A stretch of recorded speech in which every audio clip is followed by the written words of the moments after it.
What's up, everybody? Welcome back to another episode of the Commercial Kitchen Chronicles. I am your host, Pat Finley. I got Rich back, and we got a very special guest, Troy Duff. But first, this episode of the Commercial Kitchen this episode of the Commercial Kitchen Chronicles is proudly sponsored by Viper.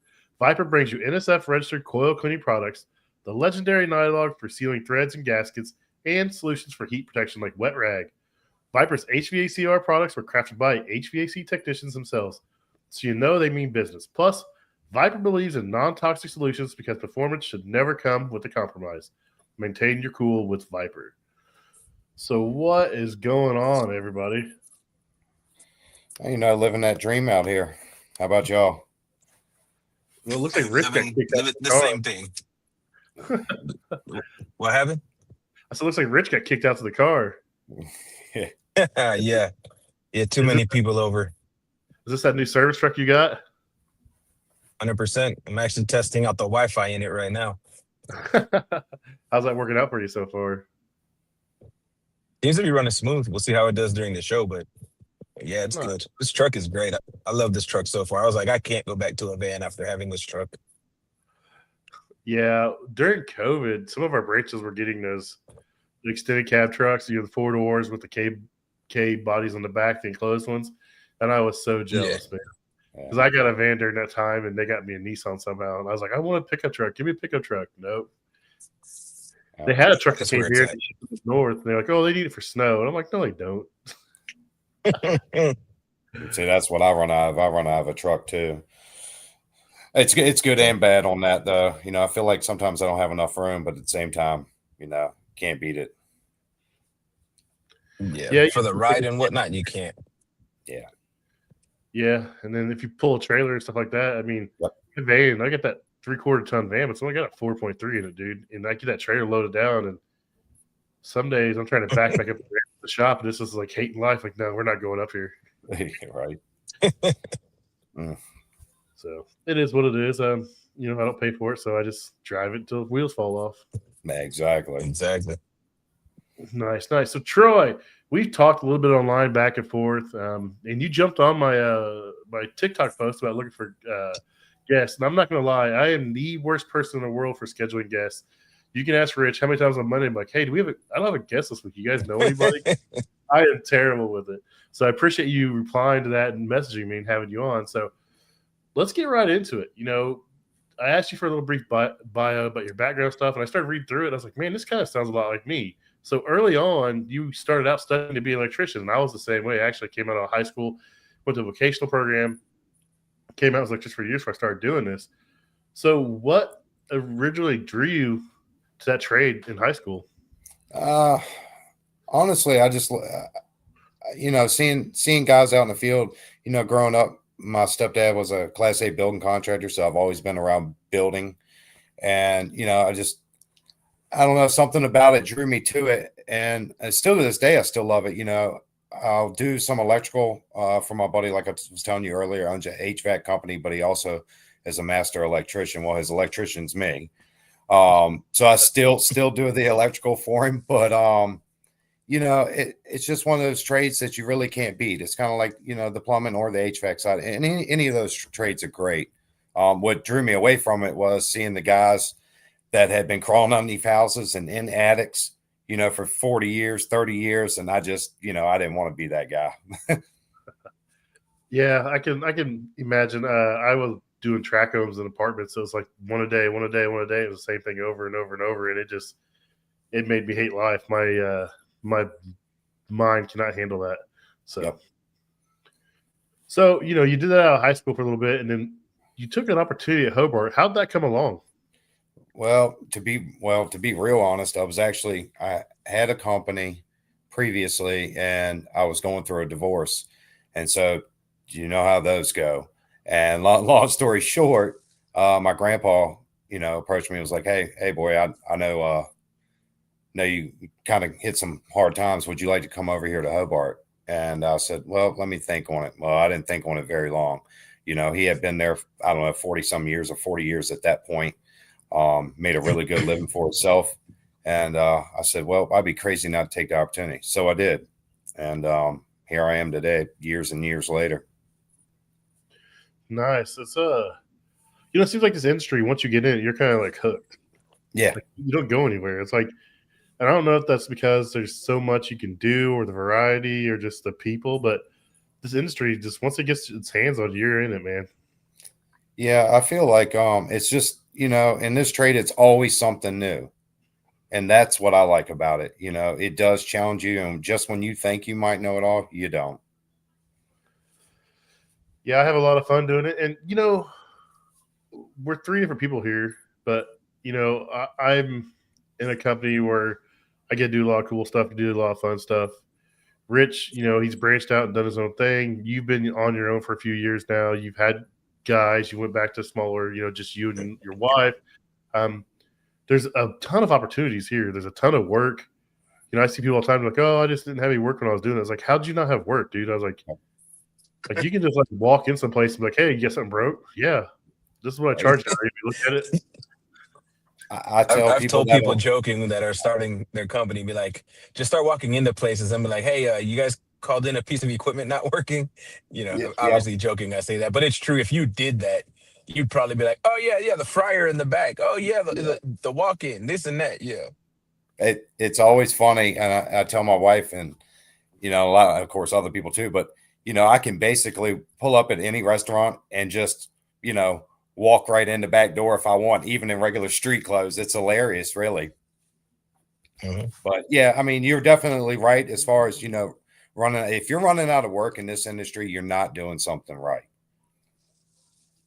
Yeah, that's for sure. It's I mean, there is slower periods, but it's generally they don't last very long. Yeah. Mm-hmm. Yeah. I feel, mine, and I tell, we do slow down some, just like you guys. I find that we'll slow down this time of year, and then within a week of Thanksgiving, in between those holidays, it gets crazy. People they can't have the stuff broke at Thanksgiving, Christmas, that sort of thing. Yeah, next week all hell will break loose right before Thanksgiving. I mean, like this week's kind of slow, but next week I'm like, I already know what's coming. I'm like, and I guess I got a guy his last day's Friday, and I'm like, next week's gonna suck. Exactly. Yeah, it is. I'm glad I'm off Friday. I got a 3-day weekend. So what were those early years like at Hobart for you as a young technician? From the starters, they put me with my it's my grandfather, but I call him Paw. Yeah. They put me with my Paw, and I ran with him. I don't know, probably 6 months. It wasn't very long. And I remember one evening I was the last one in the office, and he had an overtime call in, and it was on a Hatco booster. And Steve Nelson, which was the owner of the company, they were trading as Hobart at that point, said, "You think you can run a call?" I said, "What's it on?" He said, "A Hatco booster." I said, "Yeah, I can do it." He said, "All right, here's the keys. Get that van." Never turned back. And then from there on out, and back then you really didn't have no help. And he would hand me the service manuals for Hobart. And at that point, I'd never even been to school for it yet. And he'd be like, "Well, you're going to run this call, this call, and this call today. Here's the service manuals and their paperbacks." And I just go out there and figure it out. I had no one. Yeah, that sounds familiar. I love that. People always give Hobart a bad name. Night and day difference now. Yeah, but like those manuals are like worth their weight in gold. Like I'd get my hands on one or I'd see one. I'm like, holy cow, this thing is amazing. And now they're all on a laptop. I'm like, that's what sets them apart. Is they have everything they need at their fingertips at least. So. Mm-hmm. Yeah. And we'll leave it at that. Hobart gets picked on. Say that. And they do that, but a lot of it has to do with they won't give no information unless someone, and that it makes it hard, and they've really made it hard now, even for me. Like their new C lines, and when I left years ago, they had just come out with the AM16, which is all touchscreen. Well, they have Tech Connect. That's stuff you have to hook up a laptop to. I can't even get into it. Like the CLPS 86 that I worked on today, I put in a control board. Well, I know in the back of my head, I know the code to get in it. So I can program the control board for that jail today. No problem. Had they have the brand new one, I wouldn't be able to do nothing for them. Dude, I seen a brand new one yesterday at school. Like they haven't even had it running yet because whoever installed it I don't know. It's been sitting there for 2 weeks. They're waiting on something for the soap system. But I walked over the thing. I was like, holy cow, the screen on this thing, the touch screen. I was like, what is this thing? Mm-hmm. I was like, well, I won't be touching this for a few years. What trips me out is how they keep everything on lock and then still tell customers that, hey, sorry, we're 3 weeks behind. You know what I mean? Like you can't have the best of both worlds. If you're going to keep everything on lock, then you better have a way to get to every customer within 2-3 days of them placing the call, depending what it is. But we have customers calling us, can you work on this dishwasher? Hobart? No. Can you work on this, newer stuff? Like, gotta call Hobart. They're 3 weeks out. And that's what everybody's telling us. I'm like, that's where I have a problem with them keeping stuff on lock. Yeah, I agree. That and their parts. Their parts are, I mean, you might as well have a Mercedes. I mean, you do essentially, but it's even for me and in Richmond, because I'm really the only one in Richmond that's in a smaller independent company that will work on Hobarts. Most everyone else won't touch them. And, really outside of the tech support end of it, I really don't understand why, because Hobart's no different than, working on a Jackson. And like today, I had to work on a Jackson right after that Hobart. And Jackson kind of intimidates me a little bit, where it's a Hobart, I can do it in my sleep.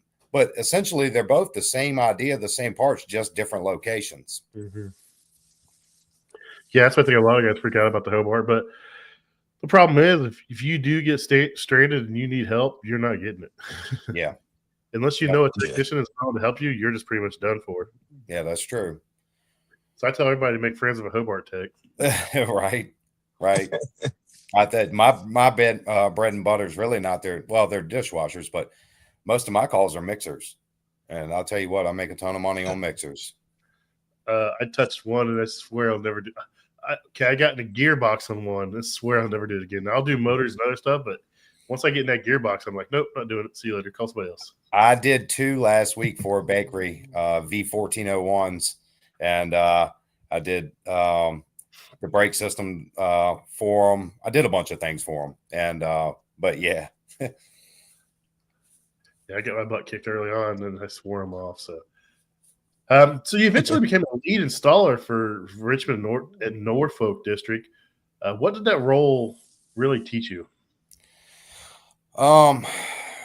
Patience for one. Running a crew. One of the main reasons I was picked is, one, I could handle the pressure, and they could see that I can handle the pressure. I ran with some of the other guys that would run the installs, and those guys really didn't want to run them, but they seen if they weren't there, I took control and kind of ran with it. So patience was the main thing that I learned, but there's a lot to it. As you're dealing with the dealers. Mm-hmm. You're dealing, for us, it was the metal guys, the electricians, the HVAC guys. It taught me how to bid the jobs and how to really even though Hobart's higher, but it still taught me how to manage my time and that sort of thing. It taught me a lot. It really, really did. Nice. That'd be pretty cool. I've installed some other brand flight machines, bring them together, bolt them together, tie the electrical together. And it was a lot of fun. I don't hardly ever get to do it, but I think the Hobart stuff would be, probably about the same way. It'd be a pretty cool project to work on some of those big giant flight machines, or some other stuff you guys do. Yeah, the flight machines are my favorite. The rack ovens, a pain, but the flight machines I absolutely love. Nice. So, any memorable installs or baptism by fire service calls from those days at Hobart? Well, we had. I'll tell you. I'll make it quick, but we have a metal company here in Richmond, and actually they sell and do duct throughout the United States for people. I won't mention their names because of the situation, but we had a rack oven one night for a Panera that we were installing. Well, on their contracts, and I had at that point I wasn't lead, but as I became lead in their contracts, and because of this situation, they actually put in there, you must have ductwork cleaned prior. Well, they didn't have that in the contract, and they were supposedly verbally told, and I'm sure they were, it's Panera. And the duct guys were cutting the metal ductwork and caught the whole flue on fire. Fire department showed up, police showed in the middle of the night, because all Paneras are done at night. Yeah. Yep. that was something fun. I'll never forget that. I don't think I've ever had the fire department call, but I've done some pretty dumb stuff in the past. So Yeah, I have too. I can't say I haven't. I'll tell you one that I probably shouldn't say, but I'll tell you one that I did on my own years and years ago. And I showed you today, it's a company here that sells restaurant equipment. Gusty. And those guys are great. I absolutely love them. But long story short, I had their guys on a job. And the way it works for them is they sell the equipment, they deliver the equipment, they set the equipment in place. Well, I'm not just going to stand there. I disconnect, reconnect. So they're moving. I disconnected a flat top, and with the quick connect hose, I had on this job for sure. I had them, well, now do always, but I had them replacing the quick connect hose also. I said it needs to be replaced with the unit. So there was no one there. The restaurant was about 9:30 in the morning. There was, well, I say no one. There was a couple people in the kitchen, but the place was closed. Long story short, I had to quick connect off, and I did not cap that gas valve. So we're moving the flat top in, and as we're moving it in, one of the guys, and it's a 60-inch flat top, so it's 4 of us on the flat top holding it. And one of the guys said, "You smell gas?" I said, "I don't smell nothing." And about that time, about 40 foot away, it exploded on the other end of the kitchen, lit up on the convection ovens and range down there. And it was shooting, I shit you not, a 40-foot flame out of that ball valve. And I don't know how I held on to my side of the flat top, because 2 of the guys left, and it was me and another guy on each side of the flat top. And I reached over and smacked the valve shut. And so from that day on, I will not leave that ball valve. I will either cap it or leave the hose on it until I'm ready. But that could have been a really bad situation. Yeah, I've got a real bad day. I've got a similar situation like that. I was at one of the chicken places that are around now, and they called like 9 in the morning and said, "Hey, none of our fryers work." I was like, "Did you clean the floors last night?" They're like, "No." I was like, "Just push on your gas hose and see if that works." And that's my famous thing for on call on weekends. You know, like, did you clean last night? Yeah, check your gas hose. Like, make sure your gas hose is plugged in and call me back. And they never call me back. So that's what it always is, you know. And they're thankful that they have to pay me, $400 or $500 to out there and push the gas hose back on. But they're like, "No, we didn't do anything last night." They're like, "The gas hose is on." So me being myself, that's a smart ass, I went in there, didn't take no tools in, walked up and I leaned over the fryer and I grabbed the gas line and I pulled, and I'm holding the gas line and it's attached to the unit, and I'm holding the female end, and the male end's on the valve, just taking it straight up in the air, just dumping gas out of it. And I was like, I reach over and stick my hand over it, but I can't shut the valve off. And I'm like, the restaurant's open, and I'm like, what the hell do I do now? So So now I don't ever just pull it. I'm always push them down. But I was trying to be a smart ass to prove my point, and it backfired. Yeah, that's well, speaking of that, not being able to get to the gas valve, I actually had one last week that was a Hobart HEG, old school Hobart convection oven. I fixed it numerous times, and I've been telling the guy for the last couple of years, "Hey, we should replace it. But he didn't want to spend the money." Well, last week I went out. They said, "Hey, that thing tripped a breaker." So we reset it. It tripped it again. So I moved it to another outlet. Now that outlet don't work. It's on a GFI. I said, "Lord have mercy, stop moving the thing." And I said, "Well, I'll be out there whatever time it was." So I showed up. I found some burnt wiring. Couldn't really find too much that was really wrong with it. Repaired the burnt wiring on it, and reset everything. Plugged it back in. I said, "Sweet, it's running." He's like, "Oh, thank goodness. I thought you were going to say it's done for." And I said, "No, it's running." So we're standing there BSing talking, and 2 or 3 minutes goes by, and all of a sudden, out of the bottom of that thing right there at the control where it meets near the burner, it goes whoop, whoop, and there's a flame shooting out of it. And for everything I had, I was freaking. I reached back there and was trying to hit the gas valve, but the convection ovens were slid so tight against the wall, I couldn't get to the gas valve. I reached by and finally unplugged it and tried to pull the cover away. And as you went to pull the cover, the oxygen would get to it and the flame would go up even more. And finally, after it felt like an eternity. It's probably 15 seconds. It finally went out. But long story short, we got rid of those ovens right then and there. And Gusty, who I was telling you about, I called him. I said, "You got a double stack?" He said, "Yeah." I said, "Bring them." And I installed them right then. I told that guy, I said, "Man, I've been telling you for years, this thing It's going to burn the place down.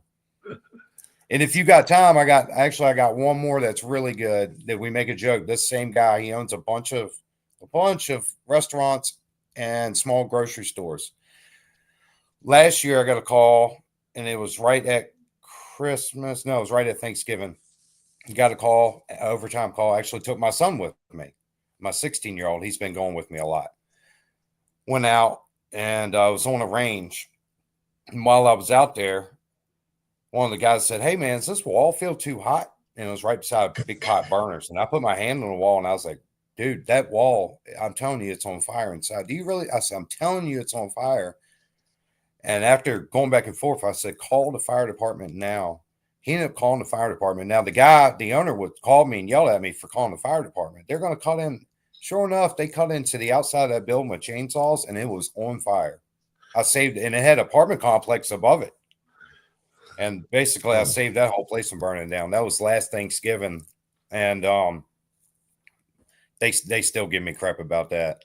They were like, "You saved that place." I said, "Yep." That's funny. That's wild. Yep. So, what was the turning point that made you decide you wanted to do your own thing and start Chef's Choice Restaurant Repair? I think more just the corporate stuff. You know, being in corporate world was totally different. I tried to become a branch manager because my old boss retired after 41 years. I was basically shot down. I was told that they didn't have time to teach me, but they ended up hiring a guy that was a manager at Rent-A-Center, believe it or not. Never even seen a piece of equipment. So that alone kind of really struck a nerve, like really bad. That sounds like corporate. Yep. But, a lot of it had to do with, the paperwork side. I did so many quotes. I was doing all the quotes, all the site reviews, plus the installs, helping the guys. And I said, I can just, if I'm going to do everything, I might as well do everything and at least get paid for it. And so I think, that's really what made me do it. Nice. So the early years probably was quite a bit of struggling and learning curve for you, I imagine. Yeah, definitely. I made my fair share of mistakes. You learn. I think the only thing that helped me was the electrical background, and not really more of the company I worked for was a company here in Richmond, and we didn't do new homes. We did service upgrades, generators, and troubleshooting only. Yeah. Or rewires. We would do a rewire. But when the electricians were slow, they would send me with the HVAC guys. And that's how I got my EPA card and started to learn some of that. And then if they were slow, I'd go with the plumbers. And that's how I learned, solder copper, etc. But I learned the control side with the low voltage on the HVAC. And I think that's really what helped me. And still this day still helps me understand the low voltage, the control side of things. But yeah, I struggle. And like I say, I learn new stuff every day. Did you have any business mentors, anybody you talked to before you did it, or you just kind of did it yourself and learned as you went? I just kind of did it myself. Made a lot of mistakes, to be honest. I'm just what was stubborn, that transition like? What, from Hobart? A lot of people, they ask me, just from tech to business owner, because that's one of the biggest questions I get when people reach out to me looking to start their own company. They want to know what's the transition like from technician to business owner. So in your words, how would you describe that? I would say, the biggest change is everything's on you.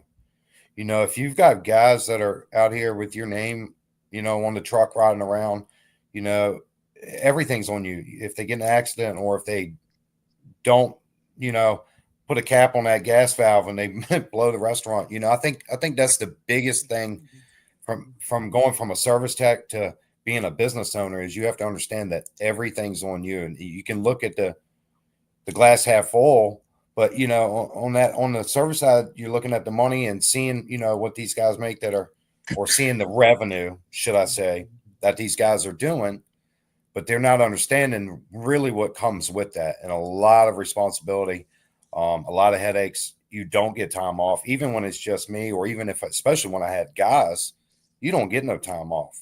that phone stays with you. You go on vacation, this phone stays with you. You know, you could be at a funeral, that phone's with you. You got to have it with you. And I think that's the biggest thing that people don't understand, that it's a lot. It's a 24/7 job. Yeah, people don't understand that. I mean, it's your name out there, and there's a lot that goes with it. I don't envy anybody that does it. I want everybody, if they want it, it's something they want to do.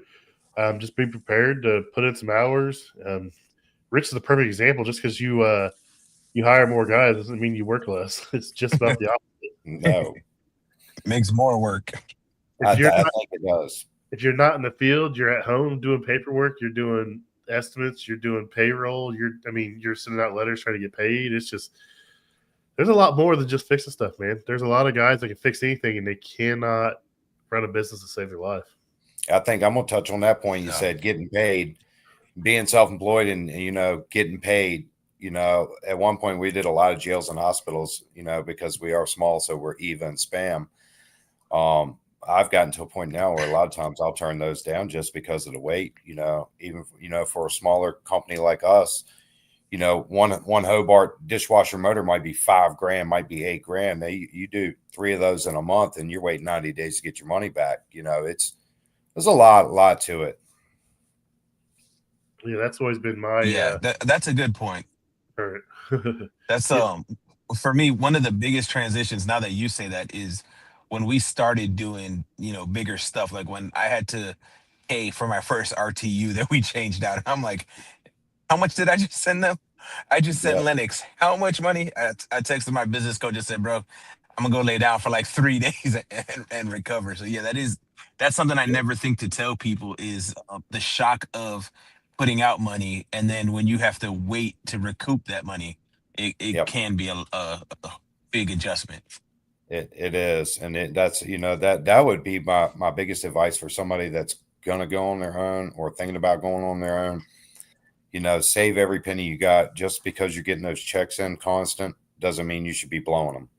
You need to sit on some money, especially in times where, like I say, you might get 2 or 3 motors that are $5,000 a piece, and then hell, you might have a walk-in down where you've got to, do a change out, and that change out might cost you another $15,000. It just adds up quickly. Plus payroll, then taxes. It's a lot. If you're legit, then it costs. Yeah, I'm sure Rich can attest to that. Some conversations. I'm like, I don't know how you do this, man. He's like, I just sent this much money to somebody, and I'm like, oh boy. Yep. I do not envy that. Yeah. So you said your end goal was time for your family. How has owning a business helped you or challenged, or has that been a challenge for you, you to reach that goal? Well, I'm gonna be honest, when I had guys, it was hell. It really it made it hard. With just me and my wife now, it still makes it hard because it's me. And so and I do, like I said, I do bring my son, my 16-year-old. He's gotten to a point now where he's putting in, sit valves on garlands, etc. So he could definitely, here in the next few months, I think this coming up summer, he's probably gonna, run in his truck and at least do parts in. But it's good and bad. I can kind of pick and choose my customers. My really good customers, I won't tell them no. But it has allowed me to have more time because I can do my own schedule. So, for instance, when I was at Hobart coaching baseball and softball, because I was doing both at one time, now I usually just pick one or the other. Just getting off was hell. And then coming out the city, et cetera. Whereas now I know, okay, well, I need to be at the ball field at 4:30. Well, my last calls will be at 2:00, and that's that. And so it's made it a little bit easier for me to spend time with my family. Those kids, they're only going to be kids once, and I've got a house full. I've got 4 kids left in my house. I had 5. The oldest is 20. So my household is full. That's fun. So you said your 16-year-old, does he want to work for you, or just kind of just tag along, or is that just a goal of his? Or his goal is to do HVAC or refrigeration. He loves working with me on the equipment, but he's gonna my whole family's military.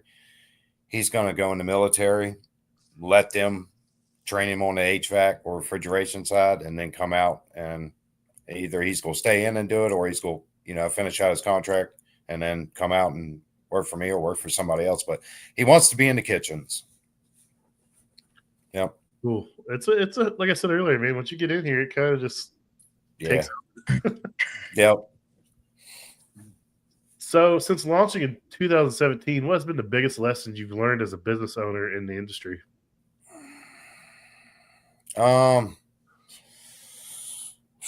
That's a pretty good question. I would say, like I touched on earlier, the biggest thing would be not to be, spending your money, right off the jump, at least from the get-go. Pick and choose wisely who you hire. That's a big thing. And that makes it hard sometimes when you really need help. Especially if you train a guy for a year and then he decides to leave or go elsewhere. And I've had that happen. You invest a lot of time and money into somebody. I would say the money is the biggest thing. It's a lot, you see the revenue, but revenue isn't it. So, yeah, you see that money come in. People see the money come in, or you text see that ticket. They see $15,000, $20,000 for a walk-in cooler rebuild or whatever. They don't realize that you've got $10,000, $12,000 wrapped up into parts alone, yep, their labor, and everything on the back end. They may see that $15,000, $20,000, but if you can make $1,000 on that job or whatever, you're like, hey, we did good. You know what I mean? People don't understand what it takes to make that $15,000, $20,000. They just see that $15,000 to $20,000 and they're like, oh, that's a great pay. Well, yeah, exactly. Yeah, they don't see what you actually make, right? Because one of the biggest things you see techs say is, well, I'm making $40 an hour and they're charging $120 an hour, so they're making all this money. And I'm like, one of the things I was doing today was calculating what we call our loaded labor. So you got your labor rate, which is I pay a guy $45 an hour. yep, But when you factor everything else, and I'm not even done factoring, right now my per hour labor is actually right around just under $81 an hour when you factor all the expenses. But the technicians never see that. My guys do because I'm open with them about it. Yeah. But in general, we think, oh, I'm making 40, they're charging 125. Look at all this money they're making, and it's like, yeah, no, but by the time it's all said and done, we're lucky if we're making 12. You know what I mean? Yeah, they don't, and a lot of them don't understand too. So if they're paying, or you are, like, we use QuickBooks, and so like if we pay an employee X amount of dollars, and let's say 300 goes to taxes for him out of that paycheck, well, we're paying 300 also if the company is. So it's double that, but they don't see that, and I guess that's the right way they explain it, but they don't see that. It's a lot more to it. Like you say, if they're making 40, 45 an hour, basically it's really 80 an hour. But by the time you do the van, the maintenance, the taxes, the workers' comp, everything. Yep. Yeah, there's a lot of back end stuff people don't think about. They say, oh, I can just go do this and I can charge this and make this much amount of money. Yeah, well, maybe, but good luck. Yeah, exactly. I think that's what scared me out of it. That and the whole collecting thing is the two things. Like, I've got it pretty easy, pretty made to do what I get to do. So unless something changes, I'll probably be here for a while. Well, see, we switched a few years ago, and I always kind of frowned on companies for doing it, requiring credit card companies or not companies, but credit cards on file. And it got to a point, if we don't know you, and we hadn't done business for you, especially a mom and pop shop, then we're going to require it. And I hate to be that guy, but I have been burned, and we don't play it. And it sucks. It's got to be that way. It shouldn't be that way. You should be able to trust people, but it's not how the world is. Yeah. What's your take on the credit card customer there, Rich? And thankfully, I haven't had to do that. I thought I was going to do it, starting out, but most of the accounts we've picked up have been bigger accounts, so that's not even an option. Yep. And with the handful of accounts that we have, I mean, honestly, in 19 months, I think I've been burned for $600, and it wasn't even from the same account. So it hasn't been anything I've needed to do, but it is something that's in the back of my mind that at some part we're gonna have to get credit cards up front for people we don't know. Now, if we're doing a bigger job, then for sure it's getting a deposit to cover all my expenses. But thankfully, I haven't had to chase really anybody. And that's what I do with the installs. I'll get a deposit up front to cover, let's say a evap and condenser, to at least cover that. And, all materials. I don't worry about the labor too much, but I do, I will have them cover that. Another thing when it comes to that, it's mainly, like you say, the bigger accounts. If I do jails or any hospitals, things for the county, stuff like that, I know I'm going to get my money. I just have to wait on it. So I don't worry about it with them, but mainly the mom and pop shops. I actually had one call me 2 weeks ago, and he did call me. He seen me on another install, and I recognized the guy, but it had been from years ago.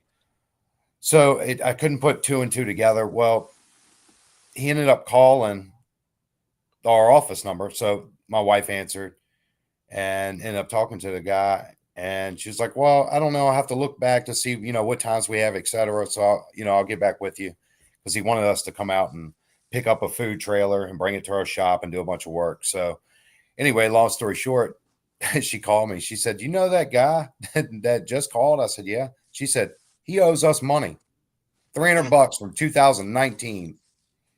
I picked up the phone. I said, we're not doing nothing for you. I mean, money, buddy. And long story short, he ended up paying. It was his brother that did it. And we've been doing a ton of work for him since. But it's funny how that goes around. People don't call, and then those years later, they think you forgot. I ain't forget. That's funny. Yep. So what makes Chef's Choice different in terms of the service you offer? Because you do hot side, cold side, wear wash installs.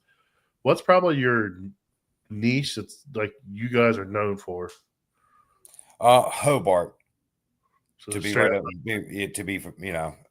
about it. I mean, mainly Hobart and refrigeration outside of that. But I'm known for being a go-getter, as they always told me at Hobart. He's a go-getter.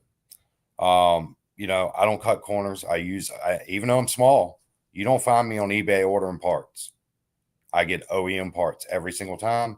I will not cut corners. If I think I can bypass something, let's say an on-off switch for the day or for a few hours, then I will do it. Other than that, I'm not doing it. You're just going to be down. It's my company, my name on it, my insurance. So the biggest thing I think is being a go-getter and doing it right and trying to do it right the first time. Nice. That's a good way to be, for sure. So let's talk about life outside the van. I know you hunt because I've been following along. You've been saying I love to hunt too. Well, I used to. This year's kind of a little bit different story for me. But what do those hobbies give you that day-to-day grind doesn't?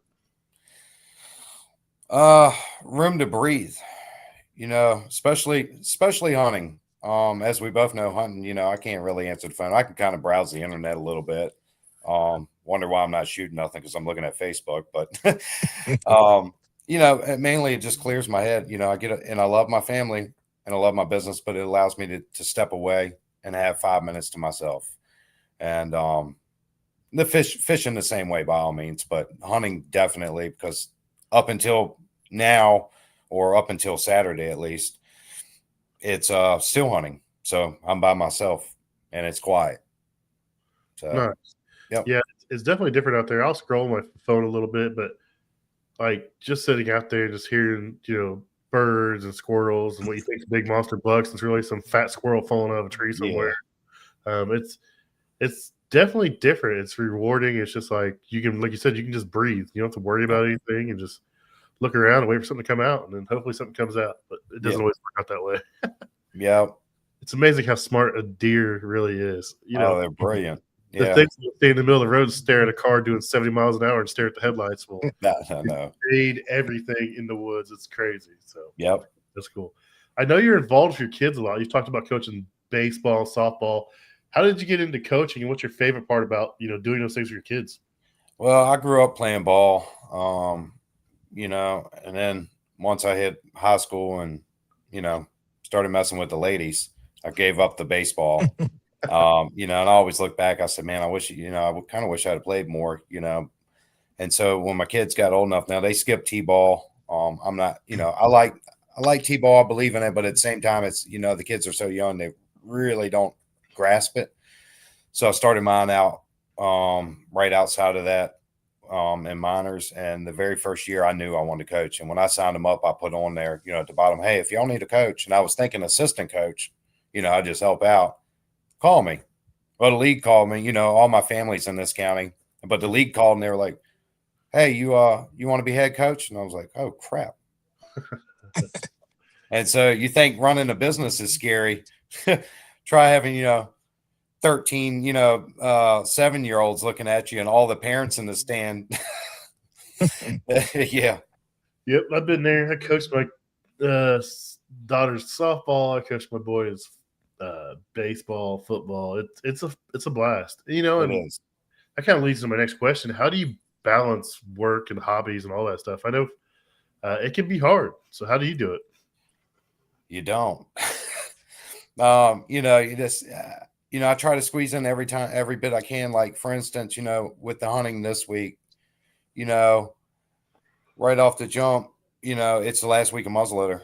Well, I'm in the woods. I'm fortunate enough, I've got a few acres, so I go right behind the house, and I go back there 2 hours before work, and I've been leaving late for work, and late as 8 o'clock. I should be out of here at 6:37, but all week, I'm leaving at 8, and then I'll cut out a little bit early, and when I say a little bit early, I'll cut out at 3:30 if I can, so I can get in the woods. But that'll only be for this week, Outside of that, baseball, that sort of thing, I just kind of push off the customers when I have to. I can't stress it enough. They're only kids once. My daughter's 20, and like I say, she doesn't even live here. She went into the Marine Corps, and back in the summer, and fractured her hip and had to come out, and she's got to start over. But long story short, I feel like I missed a lot of years and things I probably should have done, but I was working. So with her moving out and doing what she's done, it kind of opened my eyes a little bit. Man, maybe I need to spend a little bit more time with the family. They ain't gonna be here forever. So yeah, I did the same thing when I first started. I didn't make near the money I made now, and I just worked. I didn't go on vacation. I sent my wife on vacation with the kids and her mom. I just put my nose down, just did what I had to do.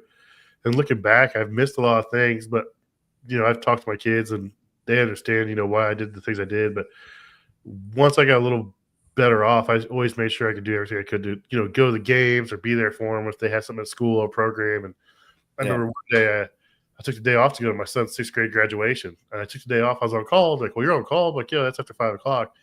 And my dispatcher called me at 10 o'clock, said he had an emergency overtime walk-in cooler. I said, at 10 o'clock in the morning? He goes, yeah, I need you to come in and do it. And I said, no, you have a scheduling conflict. You better figure it out. And I said, if it's here at 5 o'clock, it's a different story. And I hung up on him. Yeah. That's how you do it. Yeah, I'm like, you have a scheduling problem. Figure it out. You got 7 hours for it. You can call me. So, hey, well, I wasn't going to cut you short, but I see the little thing at the bottom. Y'all can see that Todd, can't you? Yeah, Todd Durante. Yeah, he works for Hobart. He used to do installs under me quite a bit. Nice. Yeah. So, you said something that kind of struck home. You said, memories over money. That's a strong motto. And where did you get that from? Honestly, I don't know.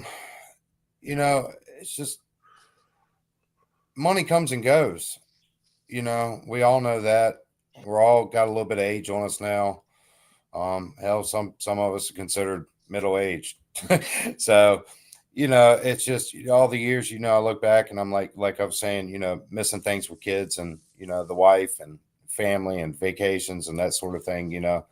There's my memories are work. I'm just, I'm a workhorse, and I know you guys are too. I'm about it. When I'm there for work, I'm there for work. But I guess maybe I'm getting soft in my old age. I don't know.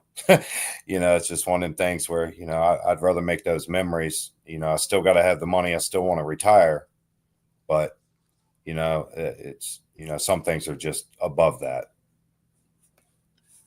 Yeah, that's a great point. But sometimes it does take money to make memories too, though. Yeah, it does. There's a balance there. So it is. What kills me is, you see these guys all the time online talk about work-life balance. I'm like, and they want to dog someone out for doing something. And I'm like, well, what if that's their balance? What if that works for them? What if they're happy? What if their family's happy? I'm like, everybody wants to judge everybody else's work-life balance. And like, are you just upset with yours? So you're going to pick on someone else about theirs? Like, everybody's different. Everybody has a different need. Let them be, and if they can't see their family's falling apart or, loved ones are moving on, then maybe that's a different conversation to have. But if everything's going good, leave them alone. Yeah. Yep. I agree. And I still miss things with the kids, is sometimes, when you got to work, you got to work. But yeah, it's hard to find a balance. I don't even, there's no way I could really, I think, give any advice on that. You just pick and choose your battles. Yeah, I don't think there is a balance. I think the key is just be where you're at. You know what I mean? So if you're at work, give 150%. But if you're with your family, give 150%. If you're with your friends, give the same. I think that's the most you can do. Because I don't think work-life balance is realistic. There's times where we spent over the summer, right? I told you guys how much we did each month over the summer. I mean, we were working basically nonstop. Now that it's slower, you know what I mean? Spend more time with the family. My guys can go home early and they're cool, going home a couple hours early now because they were killing it in the summer. It's just take advantage of the opportunity that's in front of you. And that's just it. I couldn't agree more. I mean, when it's there, it's there. And then when it's slower, you get your time. So, yep. So if someone was to ask you, if they're thinking about starting their own business, do you have any advice you'd give them?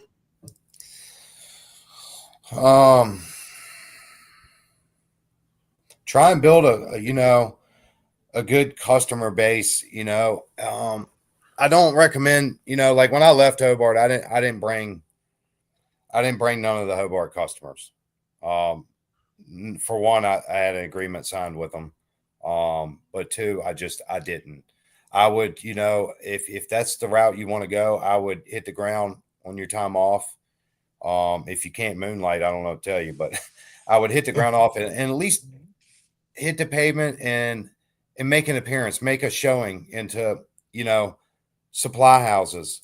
Like I say, Gusty Restaurant Equipment is one of the people that sell equipment. If you guys have a place like that, stop in there, introduce yourself, tell them what you do for a living, and what you're thinking about doing.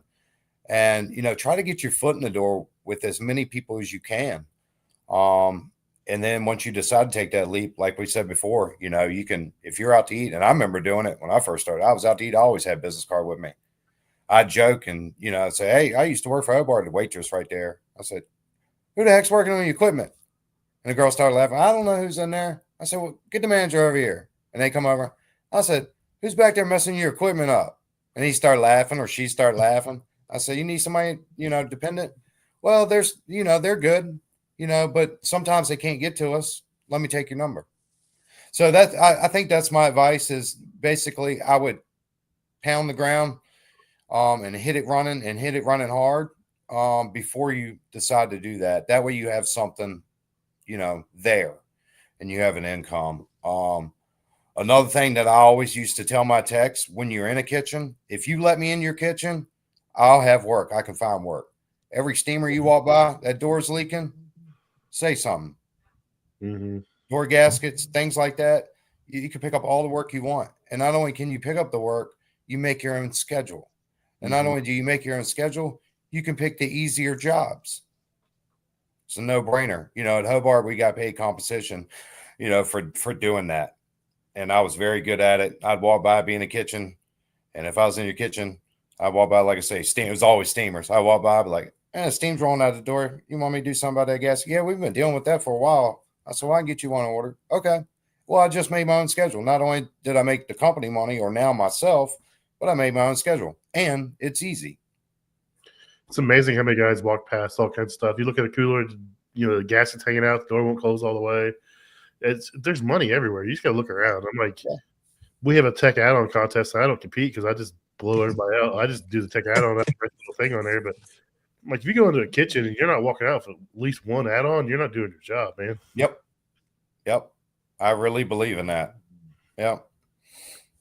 Yeah, you're doing your customer a disservice for sure. 100%. So, what do you think the industry needs more of right now? Is it technicians? Is it companies? Is it manufacturers helping out? What do you think the industry's lacking? Oh, look, that's a tough one because it's a little bit of everything, really. Yeah, there's no. Yeah, I mean, I think the manufacturers, some of them need to do a better job with, tech support, getting making sure that the parts are available. On the other side of it, I feel like there's not enough technicians out here. I mean, as we all know, we can, on a busy time, we can be backed up with so many calls you can't even see straight. So I think on both ends, it could use some help. The biggest thing is like you say, a lot of people are very unaware of this being a trade and being a very good trade. Yeah, it's I think spreading awareness what the trade is. That's kind of what this is kind of turned into this show. But I think training is probably what we're lacking the most of is adequate training for guys. There's some programs out there, but then it seems like when it gets down to certain levels, it's just go, go, go. Just have a ride with somebody. That person may not always be the best thing. Like, I feel sorry for guys around me because I don't work on a millivolt fryer. I don't work on a basic convection oven. I don't work on a gas range. And both of my sons have came up through me, and they go on their own. They see a millivolt fryer, and they're like just beating their head against the wall because I don't get to work on a millivolt fryer. And I tell the office, like, hey, like, this is the stuff you're going to send them on when they're out on their own. You may want to give some of me so I can run it through them. Yeah. But it just because someone's your go-to doesn't mean they're your guy. You need training people because they're not going to get a chance to see that kind of stuff they're going to see. Yeah. I understand that. At Hobart, it was like that for me. They would try and send some guys to train with me, but I'm like, you're sending them, let's say, on a rationale, that you're sending a newbie on a rationale. That's not doing him any good. I opened the panel, the side panel. He's freaking, he don't know what's what. And, I know technicians have been doing it 15 years and barely can tell you what's what inside of one of those. I think the training aspect, I think it's a mixture of things, but I think the main thing is not spending enough time training, and I know it's hard, especially if I bring a guy on. Rich, I'm sure you're probably the same way. We need those guys to make money, but the bigger companies out there, I feel like that they don't spend enough time. They have the money to allow these techs to spend a little bit more time, either in the field training or in school. And I feel like that's a big issue. And I would add to that is the willingness to train. And I mean, I think I say this every time somebody asks me the question, but these service companies, we need to get it out of our head that we're going to hire that unicorn guy that's been doing this for 20 years. Yep. He can fix everything. You don't got to worry about him.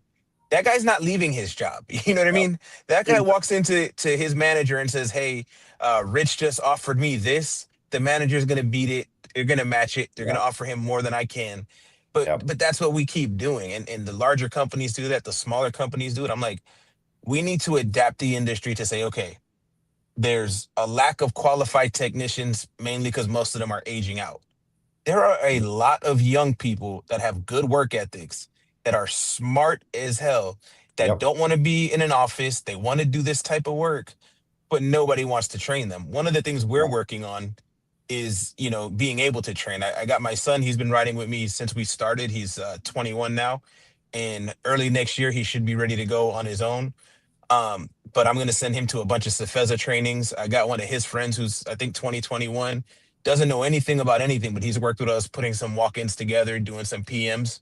And he's like, as soon as you guys are ready to hire me, he's ready to jump ship. So I'm working to see how to budget to be able to afford training him 6 months, a year, whatever it takes. But if we don't adapt that mindset, I mean, we're going to screw ourselves, because those unicorn people, they're not leaving their jobs unless, something catastrophic happens. And Pat, I mean, you're not leaving your job. Somebody can offer you the world and your job will double it because of how much value you bring them. Yeah, and that's the thing we've ran into is like we've hired a couple guys, so they're resume looks great on paper, and then you get them here and you're like, oh, this is terrible. Like, there's a reason why they're looking for a job. That's the other thing too, right? They got this great resume. Why are they looking for a job? If they didn't just move to the area, why are they looking for a job if they're really that great? Yep. But on the other side of that, the way I feel like even with Hobart, I say Hobart because that's besides me, that's what I have to lean on. And I feel like it's probably this way for quite a few companies. Why does it? And for me, I think differently because of this. Why does it take a good technician to have to put in a 2 weeks to get a raise? Yeah. Yeah. Like I said, I'm losing one of my my second reefer tech. Hey, he's come a long way on some of the other stuff we put him on. And like, he complained about stuff. And then now he's out the door, and they're like trying to get him to stay. And he's like, no, I've told you what needed to happen, for months, and it never happened. And finally, enough's enough, and he's leaving. Yeah. It shouldn't get to that. The good thing is a lot of the independent companies are changing that. Like, I've got a buddy that his company is a good size. And I think he told me they do quarterly reviews. And a family member of mine went to work for him, and he knew nothing. He started him out, I think, $18 an hour. Within a few months, he was at 21. A couple months after that, got his own van, got another raise. I mean, and that's all within less than a year. So yeah, the smaller independent companies are changing that. I personally think if you wait for your tech to be pissed off or to be quitting to try to give them a raise, then you've been screwing them the whole time because they're worth more than what you're paying them. Yep. And I've been down the road. And funny thing is, about a month ago, I actually had to call because I couldn't get a part for a mixer. And so I called the branch manager. I hadn't talked to him in years since I left Hobart, but I called him. It was basically begging him to find me this part. And long story short, I asked him when he was on the phone, I said, man, y'all sure are desperate now. He said, what do you mean? I said, I just got a postcard from corporate from you guys offering me all my vacation pay back, everything to come back. And I did. I sent him a picture of the postcard. He said, I didn't even know we were doing those. I said, y'all must be bad off. He's like, we are. 8 years later, they're still begging you to come back. Yeah, I know. I was like, man. That's funny. Well, Troy, it's been great to finally talk to you and catch up to you. You got a pretty cool story. You're doing things a little differently just so you can be there for your family, and that's highly commendable. I think it's great that you've realized what you need to do as far as own a business and as a father, as a husband, as a family member, and that really means that you put a lot in, and you understand what you got to do, and that's great. So yeah, I appreciate you taking time to come on. Do you want to shout out any of your social medias? I don't know if you're very public or not. I've kind of ran into you a couple different platforms, but if you want to shout anything out, I'll get people to follow you on some of the stuff. You can show off some of your work or maybe some hunting videos or whatever. Yeah, I mean, as you know, I don't do too much on social media, but I do have, I've got my website, Chef's Choice, INC. That's on Facebook. You can find me on there. You can find me on Duff'em on TikTok. Yeah. You might find some stuff that's kind of hilarious. But yeah, for the most part, if I had to shout out anybody, it would be the people that are helping me, which is restaurant equipment repair, Lori over there, and then Gusty, like I told you, Gusty restaurant equipment, and Pollock's Heating and Air. So those three they're my backbone. So I really, really couldn't be doing it without them. And thank you guys both for being on here. It's definitely an honor. Yeah, I'm glad to get you on here, man. I followed you for a little bit. It was really cool that you stepped up. Like I said, I am probably the worst person to try to host and get guests on a podcast. There's Tuesday mornings. I'm like, I don't have a guest yet. I think I said it yesterday. Then you popped up, so it worked out. But I appreciate you coming on and taking time, telling your story, and talking about how you got into this and what it's meant to you. So thanks, man. Yeah, appreciate it. Have a good night, guys. Yep. Ciao.